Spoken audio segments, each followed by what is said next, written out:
This is Voicemail, the Universal Postal Union's podcast covering the wonderful world of mail. I'm your host, Ian Kerr. In a moment, I'm joined by Patricia Lieberman, Head of Philately at Austrian Post, and Michael Dorner, he's the CEO at Various Systems and Stampfinity, to discuss Austrian Post's groundbreaking crypto stamp.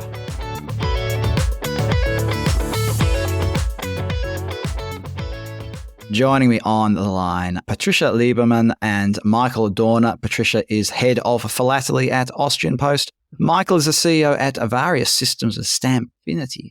We're going to talk about philately and crypto and things like that. It's going to be a fascinating discussion. Before we get into all that high-tech stuff, I want to take you both back. Patricia, might start with you. Tell us about your first memory of the Post. Oh, that's a good one. Thank you for asking this one. I joined the Austrian Post in 2017, so it's not that long ago in comparison to stamps at least. And what was very interesting for me to see is that I could put together my artistic side, but also my passion for cultural topics, which additionally fitted very well with my background. And that's why the Austrian Post caught my attention as an employee. And that was my starting point. And that's where the magic happened.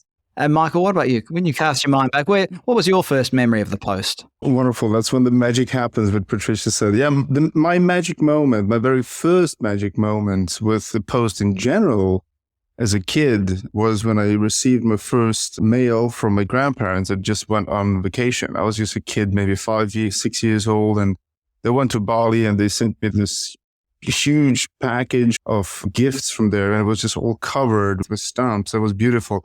And the second very memorable moment was in 2019 when Patricia walked through our doors with this amazing, crazy sounding idea of crypto stamps at that time. Let's talk about the build-up to the crypto stamp idea then. First of all, Patricia, you've kind of already answered my question when you've talked about how you came to be at Austrian Post. But was there anything else that sort of led you specifically to philately? And could you also elaborate a bit on this idea of how philately connects with innovation? Yeah, I think for me, it was really interesting to see that you have for the very first time the opportunity to work also together with artists on the one hand side, but also on the other hand, that you have to also push a company towards an economical way, And this was also the starting point for me, because with my background and it is referring to innovation, it was like, how could we innovate as well this sector? Because people are getting older and we do have decreasing figures regarding our collectors. So I thought there must be something which could be done that we can change the system. I remember that moment when she walked in and Patricia and Eva, they were sitting here and then telling me about how secret this whole thing is and we were not supposed to talk to anybody, sign an NDA, all of that. In first place, I didn't even understand what you were talking about. For me, it was this crypto and NFTs. What the hell's an NFT? And I didn't know anything about this. And actually my staff, my people, especially the youngsters, they went like, go, Michael, we need to do this. This is so cool. I'm like, okay. I still have no idea what this is all about, but let's do it. And we sat down and created the first crypto stamp based on a credit card shaped form because the association with crypto and finance and so on. So coming from a security printing aspect, we made this first product and at launch, everybody knows it was just bombastic. Tell us a bit about the design then. You just mentioned that it's shaped like a credit card, but there's the unicorn features on there as well. Tell us a bit about how the design concept came to be. Yeah, the unicorn, it was obvious that we have to use it. As, so to say, pioneers on the market, we needed something very special. And as you all know, maybe that the unicorn stands for all those rising stars, especially in the startup scene. So we did see ourselves as rising stars. And even if we are now dominating the market, I think it was a great initial point that we used this animal. And for us, it was also always the idea of being a little bit crazy and having something that is surreal. And in this case, I always say also by the end of an interview, never give up until you have a unicorn. So there is a challenge, and that's why we also use that design for the first one, because we wanted to have something special. And as part of this journey then towards creating the crypto stamp, can you just share a bit more about the background? Like, were there prototypes or any predecessors that you looked towards in terms of sort of inspiration or even the foundation for the development? And can you tell us also a bit about the technologies that were crucial in bringing the crypto stamps to life? When we started with a stamp, for me, it was very important together with my team to find a shape that is somehow connected to the financial aspect. And that's when the idea raised that we need a credit card, because everyone is like extremely connected to his bank card or his credit card. And this shape is somehow also standardized. And it was also before the pandemic when we started also to look for a supplier who could offer us with this special shape. And we had like first talks with different kind of suppliers. And then we met Mike and his team. And that was the initial day when we started to also growing this idea and also prototyping. And I think, Mike, you would like to give maybe the insight how many things we had to re-improve before we could call it a product, at least. The cycles and cycles again. Yes. If somebody would have asked me 5 years ago if I would ever be printing stamps, I would have probably just laughed and run away. But Patricia and Eva, when they came in with this idea, and it was so out of this world, but I loved the way they think, this innovative way of thinking. And we started out with the credit card shape, and that's basically where we come from. So my company is manufacturing security prints in card shape form factor, like ID cards. And this is how we started working on the first edition, where you can snap off half of that card and use it as a stamp eventually, or just keep it as a collectible altogether. And the idea of having this connection in the background with the financial aspect, I think this was also key for the success of the first edition, but also taking it further down the road over the next couple of years.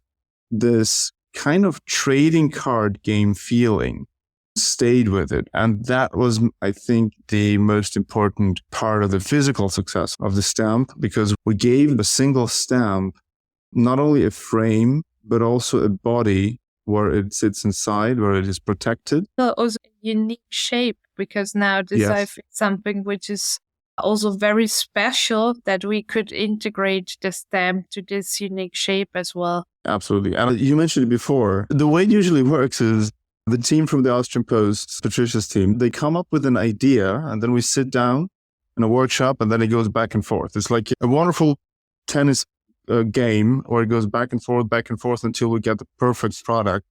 And it just works marvelously.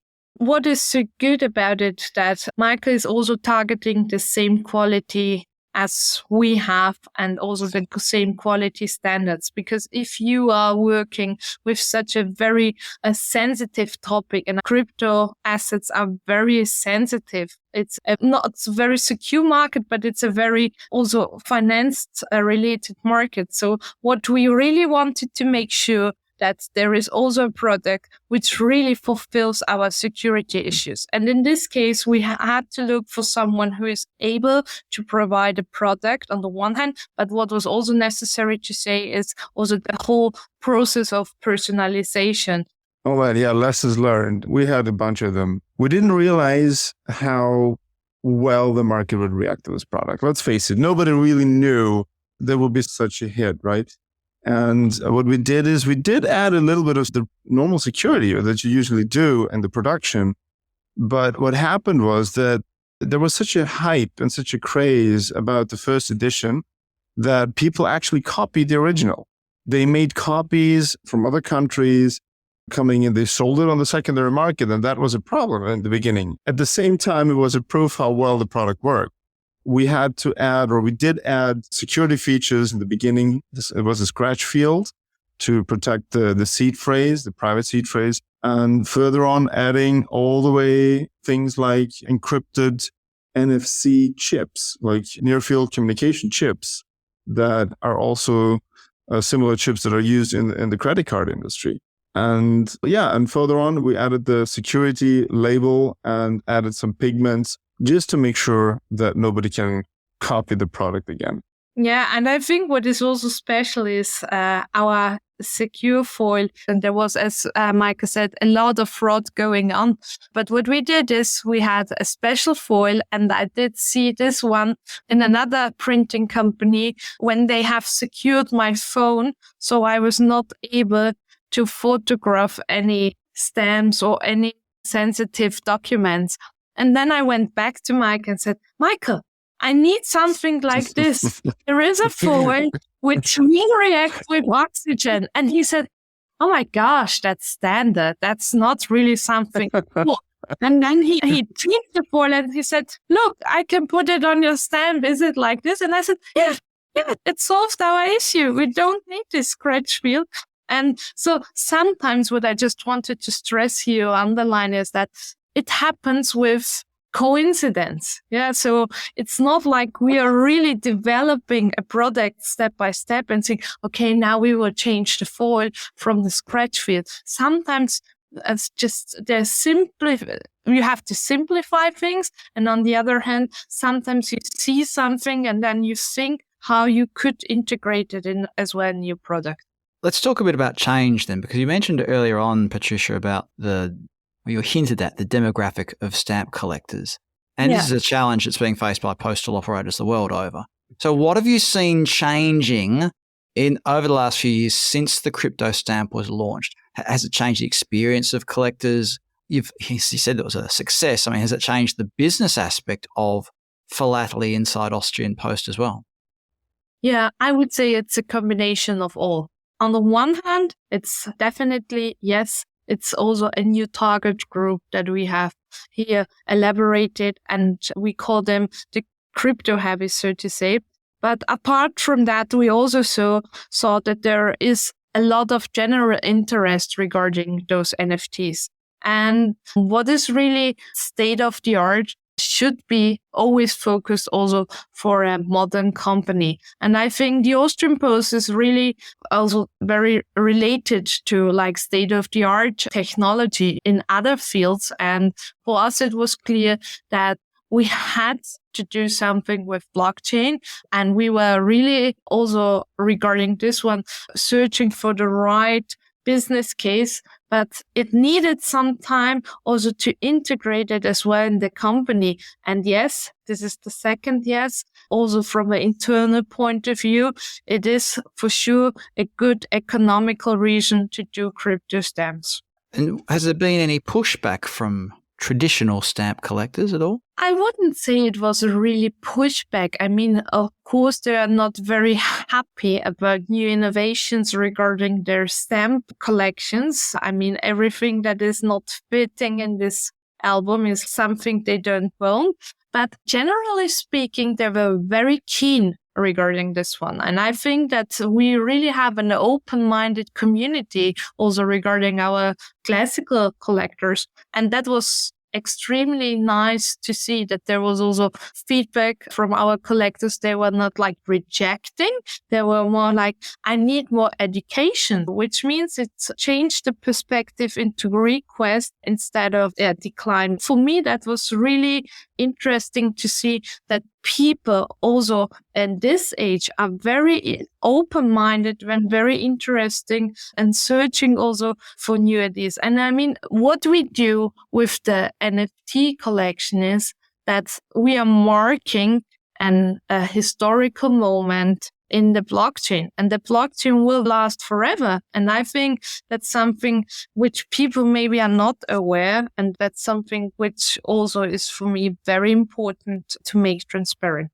Well, what about the future then? I mean, do you anticipate that there'll be more crypto stamps launched, or will all philatelic issues be somehow twinned with an NFT or some sort of blockchain related technology? I couldn't say everything, but Mike is here also more related to those future ideas. But from my point of view, for sure, we do have a lot of different kind of ideas regarding that one. And there will be more for sure, but you really have to be like also looking what is the need of the market. And that's something that we really reconsider all the time. And we could just issue regular crypto stamps, so to say, but I think we need the challenge. And that's why also Marcus and our team with his team, because they also love the challenge. So that's the answer. I can't tell you what will be the next product and how will look like the next years of Philately, but I can say that it will be definitely always something new. Well, I cannot tell you what it will be, but what I can tell you already is it's going to be phenomenal, because everything that the Austrian Post releases is just amazing. What I can see, especially with the Austrian Post, having a big difference to most of the other postal suppliers or postal offices, is their innovation. They have something called a technical innovation stamp. This is a program that they've had for I don't know how many years, where they always try to take a technology and combine it with stamps somehow. I mean, let's face it, in 2019, when you would say stamps and blockchain, and you would ask, like, how would you even combine these things? And they think of something. And this is innovation, thinking completely out of the box, go away from the beaten paths and try something completely disruptive and new, which of course may cause the classical collectors, or some of them, to say, nah, this is not for me. But in the end, they are still in because it's the first of its kind. And when you ask that question, like, how is it going to change for the collectors? I can tell you a story. We've gone to a community meetup last weekend. So there is an actual crypto stamp community, and they have meetups every quarter. And we sat there, and I asked one of the youngers, like, how do you start collecting stamps? Because it was not just about crypto stamps. He had an album full of stamps. And I said, how did you start? And he said, well, I didn't do anything with stamps before, but my grandfather bought the first crypto stamp. I wasn't into stamps, and he came to me and asked me, could you explain me what this NFT thing is? And this is how they sat down over dinner. And so all of a sudden, the grandfather passed on his album and telling all the stories about the classical stamp. And the young guy replied and explained everything about the crypto stamps. And I think this is a wonderful story and a wonderful example of how it could go. A quick question then about the controversy about crypto or cryptocurrency, whether it's Bitcoin or one of the other cryptocurrencies. From time to time, there'll be controversy about it, whether it's to do with currency exchanges or the value, things like that.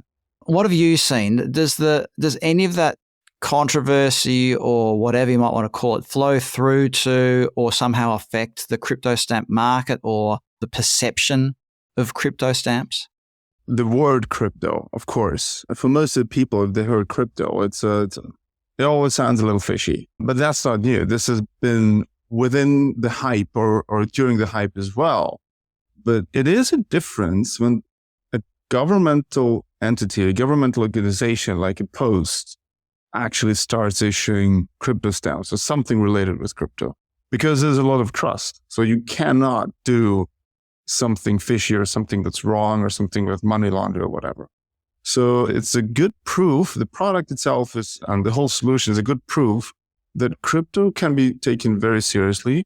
But what it actually boils down to is the technology, the underlying technology. And this is a solid technology that has been around for decades, but has now only been started to be using in the industry and hopefully in the postal industry in the future. Yeah, and maybe just in addition from our side, I mean, there is always, regarding your questions of controversy, it's not also about crypto, but also regarding the blockchain. When we started talking about how we can implement the technology of blockchain into a stamp, there was where the ideological controversy started because people started, you have to do it on the Ethereum chain. No, you have to do it on the other chain. No, this is the perfect chain for you. So I don't know, we had 5 different kind of developers who wanted to convince us of the perfect chain. So what is really relevant is, and I think that's really what I want to stress here, is that you really have to do your homework. You really have to research what is the perfect product and what is the perfect technology, which is for you trustworthy and which could be a long-term product. And in our case, we were never ever thinking of the financial aspect regarding how can we also reflect on the market? Will we survive the ups and downs? What we were focusing on is there is a new collectible product and we want to focus on stamps, and it's still our main product. We really are issuing stamps, but we do add an add-on, which is an NFT. So our core is still the same, and it's also the same for our collectors because they want to collect something and not to speculate on the first hand. Now, Michael, various systems recently joined the UPU Consultative Committee, which is the UPU's primary body for cooperation with the private sector.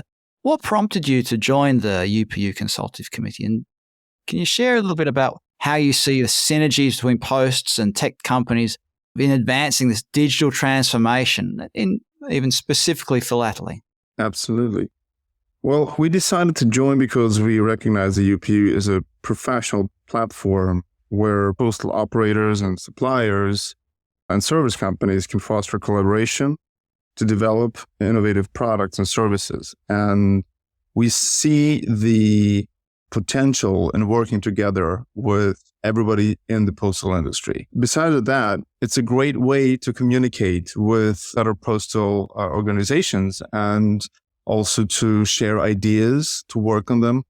And the second reason was simply because we wanted to work on a paper, on a standard for crypto stamps. So the crypto stamps they started out as a hype, but they became a common product, a solid product that's been around now for 4-5 years. And I think 20 countries or something have also issued a crypto stamp in one way or another. So I think it is important to bring out some kind of a standard, some kind of a little bit of a regulation, what a crypto stamp is. Because right now, everybody says crypto stamp, a crypto stamp here and there, but some are pure digital, some are pure physical and have a digital twin, some have an NFC chip, some not. So there has to be some kind of a harmonization down the road. Yeah, and I think what is also necessary in this case, it's also very unclear for the customers what they buy. So that's why we did need also definitions and also policy papers. And I think the UPU in this case, and I think that's what you are referring to, is having such platforms is a perfect support also to bring together those different kind of institutions and to harmonize them, as you said. Now, Patricia, what would you recommend to other posts who are looking to travel a similar route and looking to offer crypto stamps?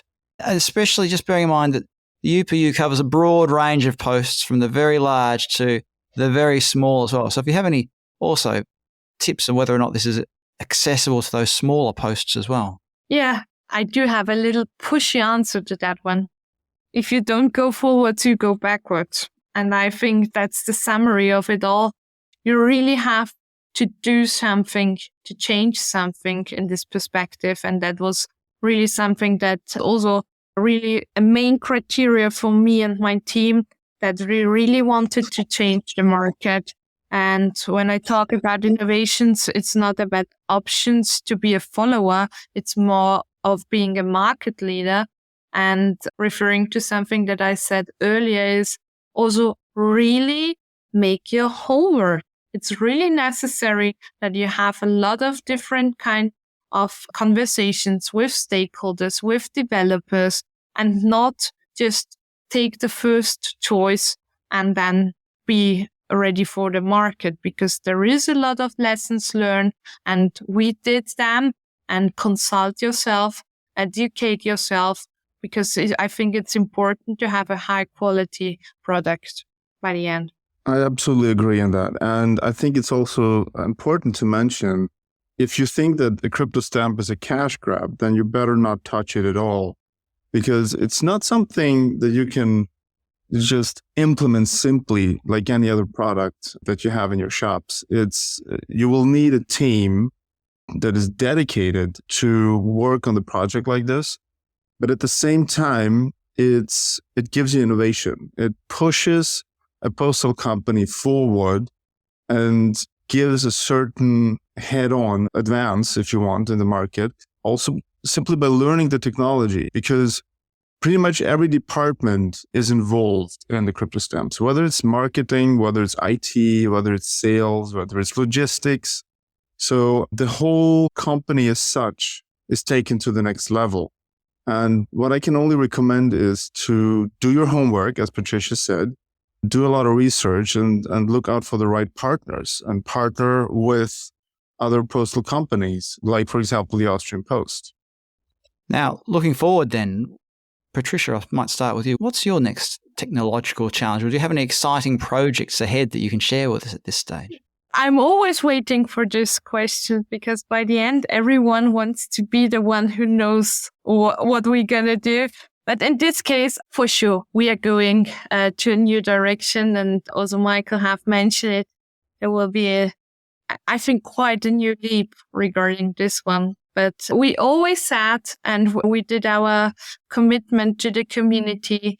And when we said, if there will be a new crypto stamp, there always has to be a new edition. So I can just say that if there will be a crypto stamp 6.0, there will be an innovation. And if not, then we will stick to the old one, but still have the most important and most valuable product on the market, so to say. But no, I cannot tell you any surprises so far.